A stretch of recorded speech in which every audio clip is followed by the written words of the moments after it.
Hello, thought I'd make another video to make a comparison. It's my Newman motor.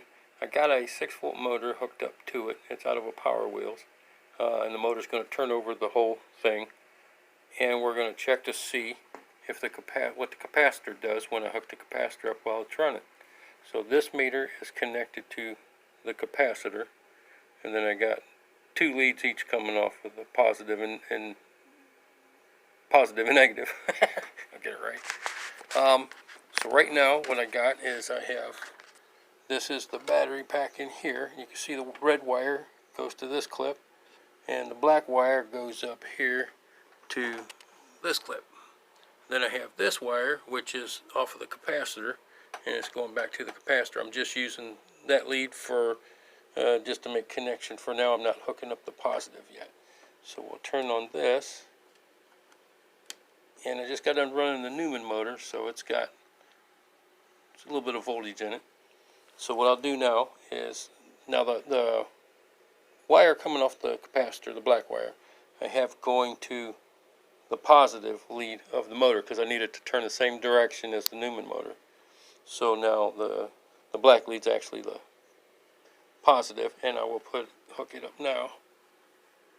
Hook it up down here to the positive, and we'll see what happens. Okay. Alright. So now it's turning over the whole thing. I'm not using the capacitor. Okay. So now I'm going to take the red lead off of the capacitor and we'll hook it up and see what happens. It used up that energy really quick, and now it's down, and that's where it runs at.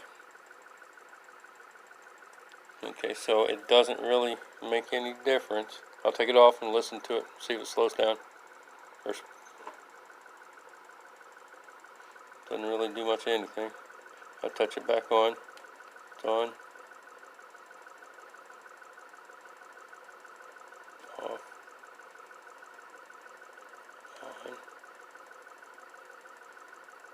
Off. Okay, so that's that motor. So what we'll do is we'll shut that motor off. Just unplug it. Now the capacitor is ran down, so now what I'll do is I'll just turn on the Newman motor.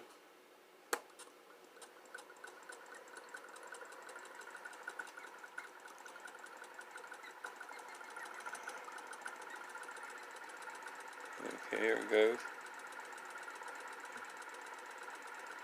Looks like one of my reed switches is ready to take a dump. But we'll see if it'll last long enough for us to do this. Okay, I have the red lead off of the capacitor. I'll touch it on. I should hit it when it's not missing. Okay, here we go. You see it speeding up. Rocking and rolling a little bit. It's actually turning this motor over as well. So there's some power output coming out of it. I probably should have a meter on it so I can see how much power is coming off of it. But nevertheless, I just want to see. So I'll take off the capacitor. And you can hear it slow down. Okay. Yeah, one of the reed switches is getting ready to take a dump. I shut it off for a second.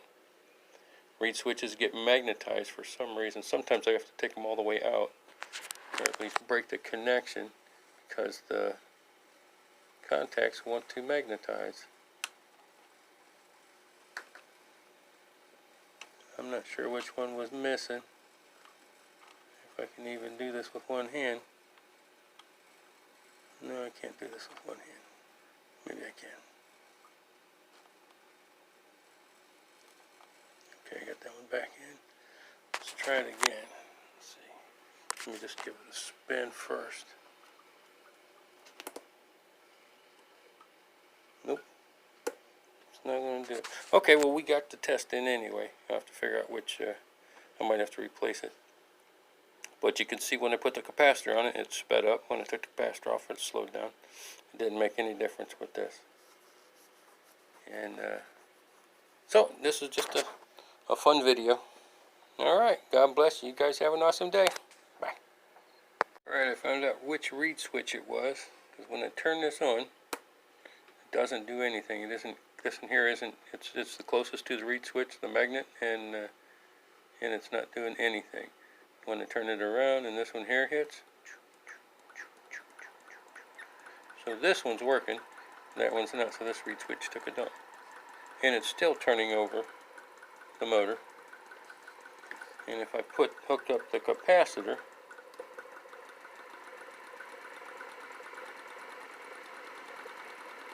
it's still doing pretty good. Capacitor charges up even more because it's not using as much juice, and it's putting a charge into it. But yeah, I just gotta fix that reed switch. Alright, just wanted to show you that we figured it out. Alright, God bless. You guys have an awesome day. Bye. I'm back, one more video. I replaced this reed switch, so it should run now. I had an idea. I wonder what would happen if I hooked up this motor back to the capacitor so that the energy that was in the capacitor would run this motor. Maybe make it run faster, I don't know. Or see what would happen anyway. So let's turn it on. As soon as I turn it on, it should start charging up the capacitor with whatever this motor's putting out.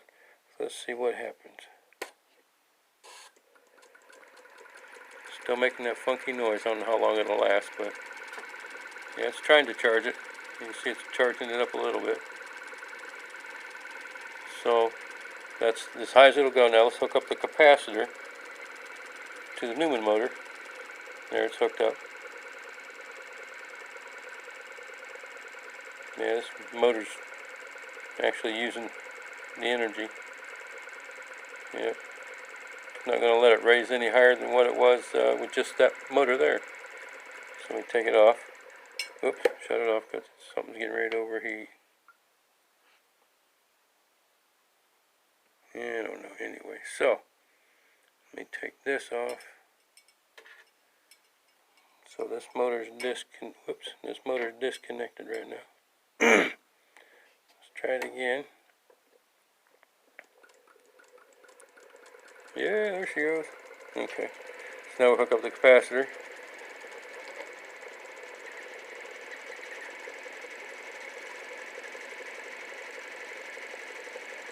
Alright. Okay, this will complete the series of videos. Just a fun test. Alright. Well, God bless. You guys have an awesome day.